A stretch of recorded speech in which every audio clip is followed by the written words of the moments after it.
ቆይ እኔ ሰውዬ በጣም ነው የሚገርመኝ። ትላንት አንተ የት ነበርክ? አይደለም ማለት ትላንት ዛሬ ፍላጎት የላት ምናምን ከማለት በፊት እኔ ትላንት የት ነበርኩኝ? ትላንት ከማን ጋር ነበርኩ? ትላንት ምን እየሰራው ነበረ እንደዚህ ልትሆንብኝ የቻለችው ብለህ ራስን በደንብ አድርገህ ጠይቅ ማለት ነው።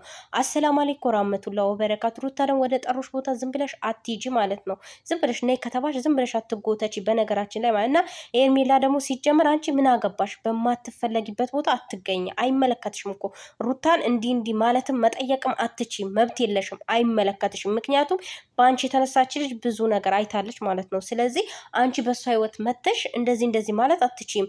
ምክንያቱም እሱ ነው ባሏ። እሱ ባሏ ከሆነ ለሱ ልቀቂው መንገዱን ማለት ነው። ለነሱ ለሁለቱ ተይላቸው። አንቺ ማለት ላይ አትግቢ፣ በቃ አይመለከትሽም።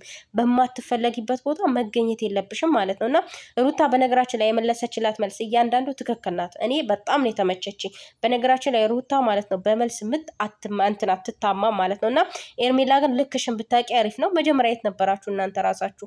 የቱ ጋር ነበራችሁ? ዛሬ መታችሁ መጨረሻ ሰዓት ላይ ሰው ስታገኝ ልጅቷ ሰው እኛ ከአንቺ ጋር እንኑን ምን የሚሉት ነገር ነው? ከአንቺ ጋር ይሁን ብሎ ጥያቄ ራሱ ምን የሚሉት ነው? አንቺ ማን ነሽ? አንቺ ምንድን ነሽ? አይመለከትሽም እኮ አንተ ደግሞ በግዴታ አይሆንም። አዎ በግዴታ የሚሆን ነገር የለም። የሰው ልጅ በፍላጎቱ ነው። በቃ እቺ ልጅ ሰው አላት፣ ሰው አገኘች አይደል? ትላንት ሰው አታ ነበረ። ትላንት ባልዬ ያላት እንደሌላት ሆና ማንም አፉን እየከፈተባት ነበረ። ውሾችክ ማለት ነው። እና ኤርሜላ ራሷ በጣም አፏን እየከፈተች ነበር ማለት ነው። ዛሬ ላይ መታ ደግሞ እንደዚህ ማለት የለባትም። ምክንያቷ እሷ ናት። መጀመሪያ የሆነ ምክንያት ሊኖር ይችላል፣ ግን ዋናዋ ምክንያት ደግሞ ኤርሜላ ናት ማለት ነው። ስለዚህ አንተ ራስክ ከናፈቀችም ናፍቆትን ለሚስትክ ነው መናገር ያለብን፣ ምሽ ለኤርሜላ። ኤርሜላ እንዴ ምንድን ነው?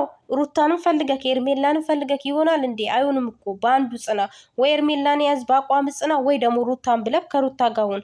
ይሄንም ያንም ይዘክማ አያዛልቅማ። ነገም ደግሞ ሌላዋን ትጨርሳለክ ማለት ነው። እንዴ ምን የሚሉት ነገር ነው? አራ በጋስተው እኛንም አታጨልለን። ተው የምሬ ነው ምልክ ተው። እና ማለት ነው ቤተሰብ በነገራችን ላይ ሩታን በየተጠራችበት ቤት መሄድ የለባትም። ምክንያቱም በጣም እኔ እንጃ ምን ልበላችሁ። እኔ በቃ እኔ ክፉ ነገር መናገር አልፈልግም፣ ግን ኤርሜላ ከህይወታቸው ውጪ፣ በቃ ከሁለቱ ህይወት ውጪ፣ ከሩታዬ ህይወት ውጪ። ከአብርሽ አይመለከተኝም፣ ይዘሽው እዛው ተግማሚ፣ አይመለከተኝም። ግን ሩታን ታያት በቃ ማለት ልጅቷ በአቋሟ ላይ ናት። አሁንም ቢሆን የምቀይረው አቋም የለም አለችሽ አይደለም? እና ደግሞ አንቺ አታስፈልጊም ብላሽ ነበር። ሁለቱም የሚነጋገሩ ባልና ሚስቶች ተነጋግረው የሚጨሩ የመሀል ሰው የመሀል ምንድነው አጨብጫቢ አያስፈልግም በነገራችን ላይ ማለት። እና አንቺ የሆነ ሰዓት ላይ እነሱ ሲታረቁ መሀል ላይ ነው የምትቀሪው። ገባሽ? እንደዚህ እንዳጨበጨብሽው መሀል ላይ ትቀሪያለሽ ማለት ነው። አንቺም ሩታና አብርሽ እንዲታረቁ ፈልገሽ፣ አንቺ ደግሞ ከአብርሽ ጋር መለየትን አልፈለግሽም። አንቺ ደግሞ ካልተለየሽ ሁለቱ ሰላም መቼም አይሆኑም። ስለዚህ አንቺ ከህይወታቸው ውጭላቸው በቃ።